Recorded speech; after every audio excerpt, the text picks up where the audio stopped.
नमस्कार दोस्तों, आप लोग की स्वागत है सपना भाभी की कहानी में। आज की कहानी आप लोगों को बहुत ही ज्यादा पसंद आएगी और आप लोग वीडियो को लाइक कर दीजिएगा। ये कहानी मेरी दादी जी की है जो कि मेरे को हरदम देखती रहती है। फिर मुझे कुछ नहीं समझ में आता है कि मैं क्या करूं। एक दिन की बातें, जब मैं अपने कॉलेज जा रहा था अपने दोस्त के साथ, तभी मैं उसे बोलता हूँ कि देखना यार, मेरी दादी रोज रोज मुझे देखती रहती है। तभी मेरा दोस्त बोलता है कि तूने जरूर कुछ गलत काम किया होगा, तभी वह तुझे बार बार देखती रहती है। मैं बोला कि अरे यार, मैं भला कौन से गलत काम करने वाला लग रहा हूँ तुझे। तभी वह बोलता है कि तुम कौन सा दूध की धुले हुए हो। मैं बोला कि ऐसी बात नहीं है यार, अगर मैं कुछ गलत करता तो तुझे जरूर पता होती। सही में क्या तेरी दादी माँ तुझे देखती रहती है? कहीं तो झूठ तो मुझे नहीं ना बोल रहा है। वैसे भी दादी तेरी बहुत ही ज्यादा सुंदर दिखती है। मैं बोला कि हाँ यार, सही में बोल रहा हूँ, मैं तुझे भला झूठ क्यों बोलूंगा। मेरा दोस्त बोलता है कि तू चिंता मत कर और 2-4 दिन देख ले, उसके बाद मैं तेरे घर पर आकर तेरी दादी माँ को देखता हूँ। फिर मैं 2-4 दिन बीतने के बाद फिर मैं उसे बोलता हूँ। यही बात तो वह बोलता है, ठीक है मैं तेरे घर पर आता हूँ। फिर मेरा दोस्त मेरे घर पर आ जाते और वह भी देखा है कि और मुझसे बोलता है कि सही में यार, तेरी दादी तो तुझे बार बार दिख रही है, चिंता मत कर, वैसे भी तू एकदम खूबसूरत ही दिखता है। मैं बोला कि ठीक है। फिर कुछ दिन बीत गए।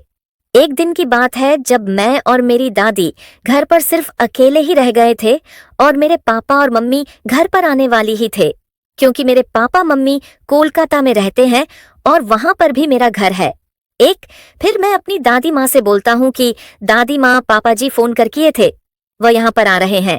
तभी मेरी दादी माँ ये बात सुनकर सुनकर एकदम सोकर रह जाती है। मुझे बोलती है कि तू झूठ तो नहीं ना बोल रहा है। मैं बोला कि नहीं। फिर मेरी दादी माँ बोलती है कि ठीक है, बाजार जाकर उनके लिए खाना बनाने की सामान ला दे। मैं तभी बाजार चला जाता हूँ और सोचते सोचते जाता हूँ कि पापा मेरे लिए क्या लेकर आने वाले हैं। फिर मैं घर पर बाजार से आ जाता हूँ। मेरी दादी मैं बोलता है कि जल्दी जल्दी खाकर सो जा और कल सुबह जल्दी से उठकर हम दोनों की खाना भी बनानी है। फिर मैं बोलता हूँ ठीक है। तभी मैं सोने के लिए जा ही रहा था, तभी मेरी दादी में बोलती है कि जरा सुबह जल्दी से उठ जाना और मुझे भी जगा देना। फिर मैं और मेरे दादी सोने के लिए अपने अपने कमरे में चले जाते हैं। रात के लगभग 12 बज रहे थे। अचानक से मेरी आंखें खुल जाती हैं। उसे टाइम में बहुत ही बुरा सपना देख रहा था। फिर मैं सपने से बाहर आता हूँ और कल पर पानी पीने के लिए चला जाता हूँ। पानी पीकर आ ही रहा था, तभी मुझे कुछ महसूस होने लगती है। जब मैं देखते हैं तो मेरी आंखें फटी की ही फटी रह जाती है, क्योंकि सुबह के 5 बजे गए थे।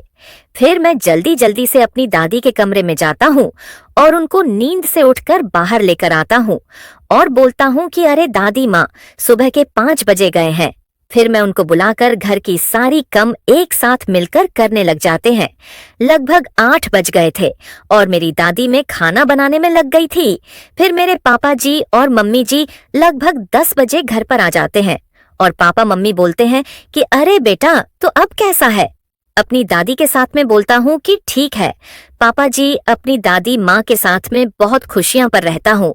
फिर मेरी मम्मी बोलती है कि तू चिंता मत करो, तुझे भी हम लोग जल्दी से बाहर घूमने के लिए लेकर चलेंगे।